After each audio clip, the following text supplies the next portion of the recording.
लीजिए सुनिए, देवकीनंदन खत्री के लिखे उपन्यास चंद्रकांता के पहले भाग के 12वें बयान को मेरी यानी समीर गोस्वामी की आवाज में। बीरेंद्र सिंह और तेज सिंह नौगढ़ के किले से बाहर निकल बहुत से आदमियों को साथ लिए चंद्रप्रभा नदी के किनारे बैठे शोभा देख रहे हैं। एक तरफ से चंद्रप्रभा, दूसरी तरफ से करमनासा नदी बहती हुई आई है और किले के नीचे दोनों का संगम हो गया है, जहां कुमार और तेज सिंह बैठे हैं।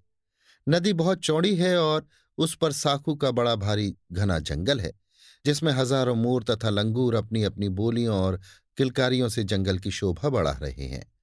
कुंवर बीरेंद्र सिंह उदास बैठे हैं। चंद्रकांता के विरह में मोरों की आवाज तीर सी लगती है, लंगूरों की किलकारी वज्र सी मालूम होती है। शाम की धीमी धीमी ठंडी हवा लू का काम करती है।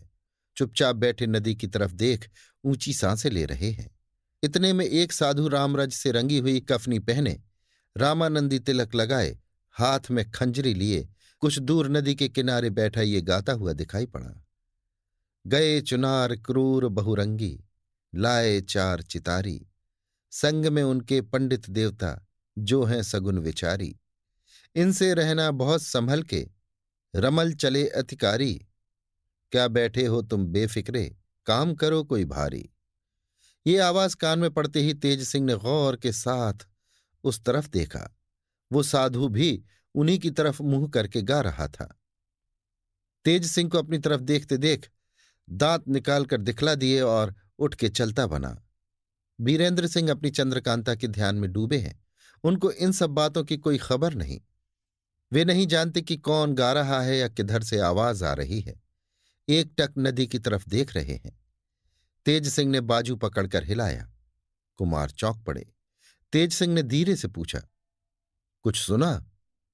कुमार ने कहा, क्या? नहीं तो कहो। तेज सिंह ने कहा, उठिए, अपनी जगह पर चलिए, जो कुछ कहना है वहीं एकांत में कहेंगे। बीरेंद्र सिंह संभल गए और उठ खड़े हुए। दोनों आदमी धीरे धीरे किले में आए और अपने कमरे में जाकर बैठे। अब एकांत है, सिवाय इन दोनों के इस समय इस कमरे में कोई नहीं है। बीरेंद्र सिंह ने तेज सिंह से पूछा, कहो, क्या कहने को थे?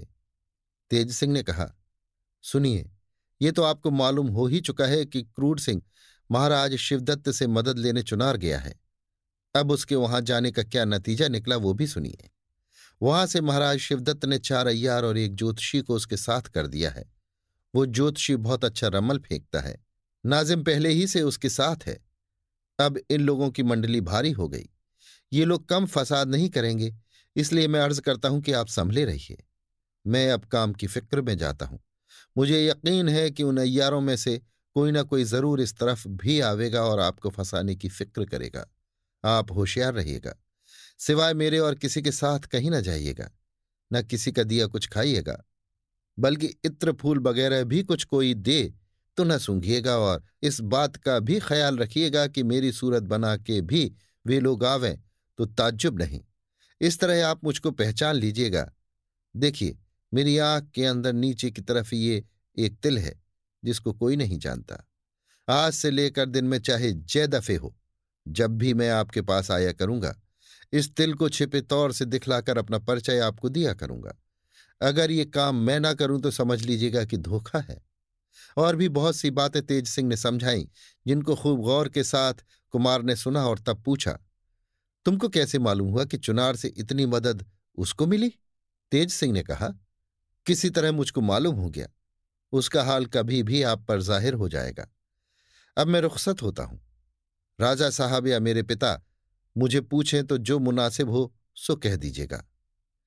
पहर रात रहे तेज सिंह अय्यारी के सामान से लैस हो वहां से रवाना हो गए। अभी आप सुन रहे थे देवकीनंदन खत्री के लिखे उपन्यास चंद्रकांता के पहले भाग का 12वां बयान, मेरी यानी समीर गोस्वामी की आवाज में।